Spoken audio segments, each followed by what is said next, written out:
Hello there again! I'm here with another Miss Universe Philippines candidate from Aces and Queens, and she's hailing from Southern California. You might see her as a familiar face, but no, probably because of her sister. But let's get to know her more this time around na siya lang in focus. So please say hello to Miss Universe Philippines 2024 from Southern California, Jet Hammond. Hi, Hello. Adam. Nice seeing you again. Nice seeing you. Oh, the last time I bumped into her was during the coronation night of the Miss Philippines. Yeah. Wait, so the Miss Philippines and may Southern California din doon. Yes. So ngayon, MUPH.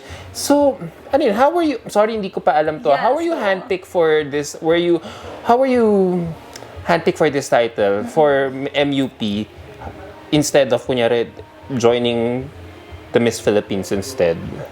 Oh, so technically, we are in one same AP, di ba? The Miss Philippines Si Nate, si Sir California. Nate. Hindi, si Jennifer. Si Jen. Oo nga pala yung sister mo.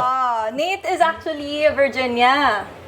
For MUP. Yes, he's Virginia talaga. But he's helping us out in terms of, our PR, ganyan, as a business person. And he's always back and forth. So, kapag nasa Philippines, siya talaga yung tumutulong sa amin. So, we kind of is as one. Yes. All Pero, right. in terms of, the AP system, we were the first ones kasi talaga to get announced. We were announced way back in August, and we were announced all together, the four of us. So, Blessa, Hannah, Southern California, Kayla, and me. Ayun. So, they handpicked us siguro according to, they asked us naman din which pageant we want to join. And apparently, me and Kayla really said na talagang we want Universe. And then, it so happened then na Blessa and Hannah, they also wanted to do the Miss Philippines first. And yeah, so I'll let them speak for themselves why. But you know what? Apart from being a sister of a former Binibining Pilipinas title holder, what makes your candidacy so interesting to follow is you being a married woman this year.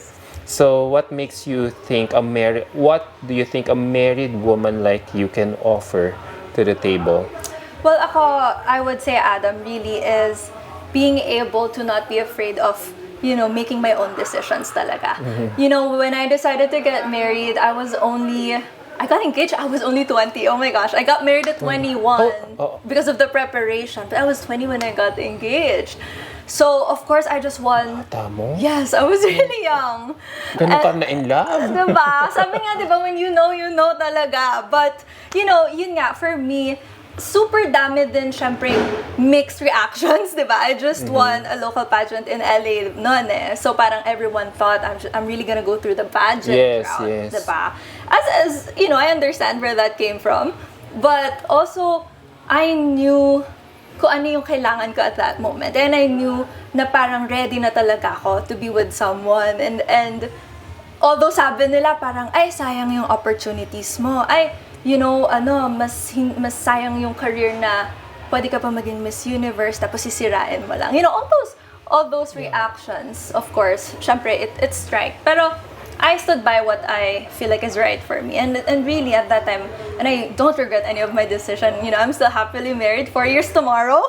So, yeah, and I hope it's, longer Buti talaga. pinayagan ka ng asawa mo to still fulfill your dream of becoming a beauty queen. Well, Adam, I feel like really one of the best thing why I knew I was ready to be with this person is kasi we both embrace our individuality. Even if we are, married, if we are a couple, ganyan, as much as we like to do things together and invest on both our future, we respect each other's individualities. As for him, he also has his own thing. He, aside from being in business, he's also a chef, which is also a fun little thing that he does. And then as for me, I still do acting, I still do modeling, and right now, Miss Universe Philippines.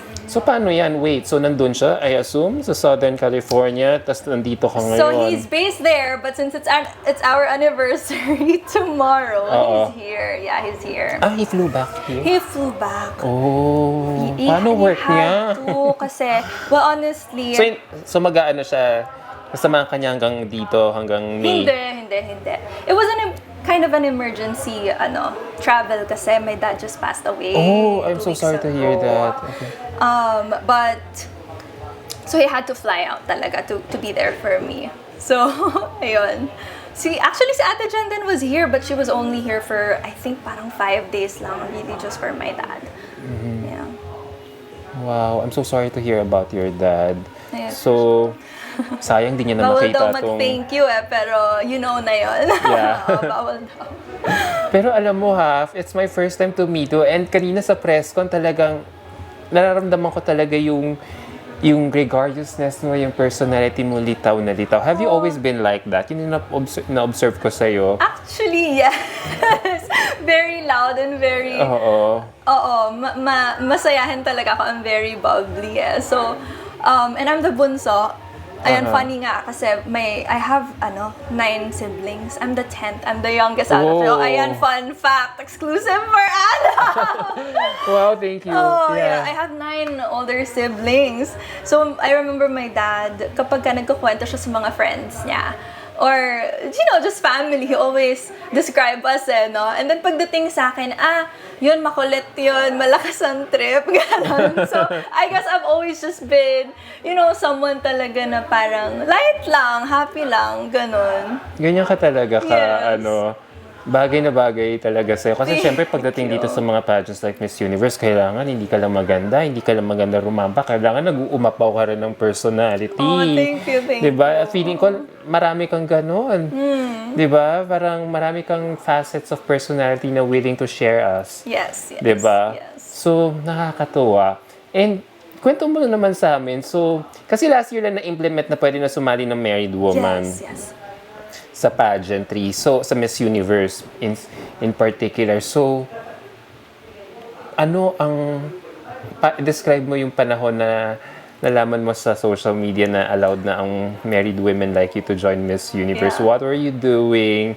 And paano mo shinare yun sa mga kaibigan mo at mga relatives mo na gusto mo nang sumali ulit? So, going back tayo dun sa story ko when I decided to get married kasi I talked to Ate Jen. Ate Jen is, my closest confidant. She's my best friend talaga. And kami talaga yung magkalapit lang kasi yung bahay namin sa States. So talagang kami lagi magkausap.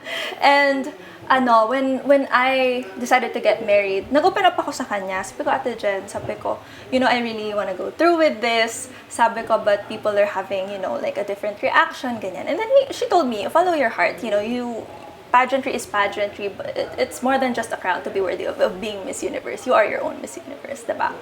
And sabi ko, sige, pero malay mo, baka in the future, pwede na yung married woman. Pag ganun, sasali talaga ako. So I said that years ago, diba? Parang 4 years ago. Naramdaman For some reason, hindi ko talaga alam kung bakit ko sinabi yan. She knows talaga. O ngayon, makakwento niya yan. Guys, maniwala na kayo. Believe in the power of tongue. Yes, and before ko mabasa yung news na yun, she called me.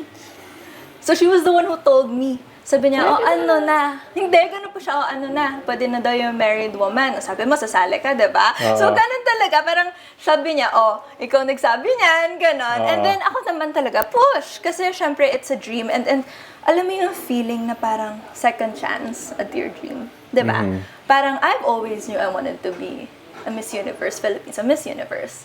But to be able to have that second chance again for that dream, iba yung feeling. Iba yung, alam mo, iba yung atake mo. Like, this is something that you're not gonna take for granted. This is not a practice. I know I'm ready.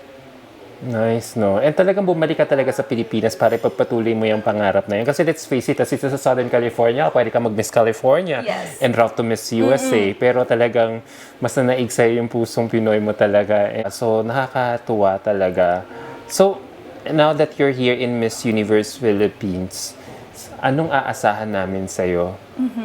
I think really ako full transparency of my life. I think that is something na gusto ko talaga i-share. Like, if you look at my feed, I always try to post my own personal life. Kasi I believe that's what make me a Miss Universe worthy person. Like, I'm not scared to do all the adventures that I'm doing, a lot of business, whether it's travel, whether it's, yung sabi ko nga, diba, family life, then I have a really big family. So those are the things that I'm not scared to share. And also, being able to be the first ever, diba, Miss Universe Philippines Southern California is such a big thing. And maaasahan nyo, marami akong gustong i-share na message and stories of how it's really like to be a Filipina abroad. And sabi ko kanina, diba, earlier, it's really beyond the geographical region, diba? Marami pang hindi nakakaalam how it feels like being OFW, immigrant, diba? First and second generational Filipino-Americans, yun yung mga anak ng mga talagang nag-immigrate doon. And, you'll be surprised because we are as much as Filipino as everyone else here in the Philippines. Minsan nga parang mas sobra pa kasi pag nagsama-sama talaga kaming mga Pinoy sa Amerika, like super, para ka talaga sa Philippines. Ayun. Alam mo, for someone like you who has lived abroad, it doesn't look that phase that you went through something in life. Like, as you said, probably must have experienced hardships, a lot of problems along the way. So, can you share to us kung ano yung pinaka-challenging aspect ng buhay OFW mo na pwede mong ma-share sa kanila na hopefully they can learn a lesson from your experience? So, when I moved at 17, kami lang talaga ng mom ko. So, my mom remarried. But thankfully talaga, like, I'm very close with my stepdad now. So, yan, meron pa man akong dad na nandito with us. And parang hulog talaga ng langit na parang blessing talaga.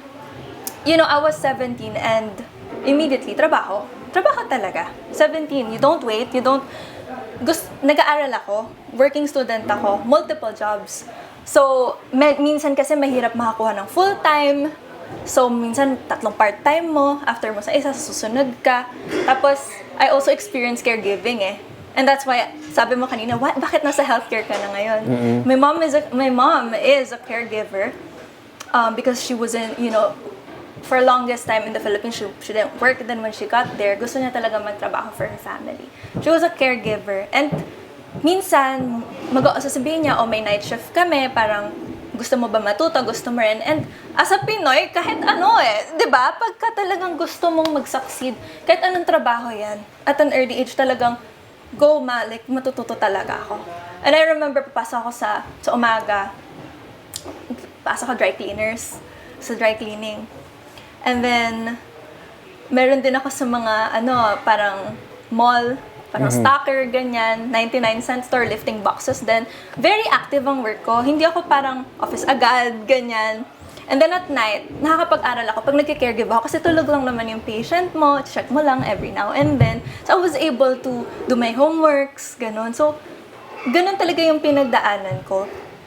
And, this is not a sub-story, Adam? Like, I think this is just the reality of how, a Filipina goes abroad and talagang tatrabaho ka. But thankfully, there's a lot of Pinoys, especially in LA. There's a lot of Pinoys in LA na talagang they let me stand on their shoulders. Talaga. And now, after all those things that I've been through, I was able to, found my own company. Now I co-own a hospice agency. Now, what I do is, we deal with terminal ill patients, cancer patients, in their end of life. So that is the most rewarding thing na meron talaga ako. Kasi, grabe yung family and sila to be able to be a part of their lives pag malapit na. Wow, guys. Yeah. Wow, did you just hear her story? Wow. Thank you. You were able to convert something so challenging to something rewarding in the end. And wow, it probably must have been so hard for you to do that, but you were able to survive. And of course, the sadness, ha? Kasi syempre, when you get there, hindi mo alam kailan ka ba ulit uuwi? Kami lang ng mom ko So, of course, my sisters were here pa, my dad, mga friends ko, syempre, di ba? As a 17-year-old, di ba, teenager ka. So, grabe, may lungkot moments talaga na, naalala ko siya. Maraming lungkot moments, pero that's what makes you strong. Yun yung doon ko talaga kinuha yung strength ko na sabi ko, it's either I use this to forge a different path or I'm gonna be like this forever. Buti may ganyan ka ng mindset, no? Kahit nung bata ka pa. Parang may nag-guide sa'yo ng maayos. Kasi pwede ka naman, let's say, di ba, yung gastos mo sa work mo, di ba, could have been gone to Waldas or Syempre other... naman, I also, di ba? Especially hindi at naman that age that you went through, di ba? Pero ikaw parang may nag-guide sa'yo. I don't know if it's your mom or the people around you, but they were able to lead you to the right path that have led you to find your own company, 'di ba? So wow. Alam mo kung hindi ka talaga sa Southern California, akala ko ano ka talaga, parang nire-represent mo lang ang isang estate or isang probinsya or isang city dito kasi ganun ka Pinay na Pinay ka pa rin Oo. despite your background. So it's very refreshing, ha? Thank And I hope you. you get to share more of that in the I'm next few hoping months. so. Kasi we're looking for a queen that is so relatable. Hindi lang puro aurahan, hindi lang photo shoots, but someone who can really touch the lives of the people within her community. Yes. So, on that note, thank you so much. As much as I really want to ask her more questions and get to know her more, you know, I might be overextending my welcome. Probably she'll get to share more of it in her social media accounts as the pageant progresses. So, as my last question, what makes you an empowered Filipina as early as now for MUP?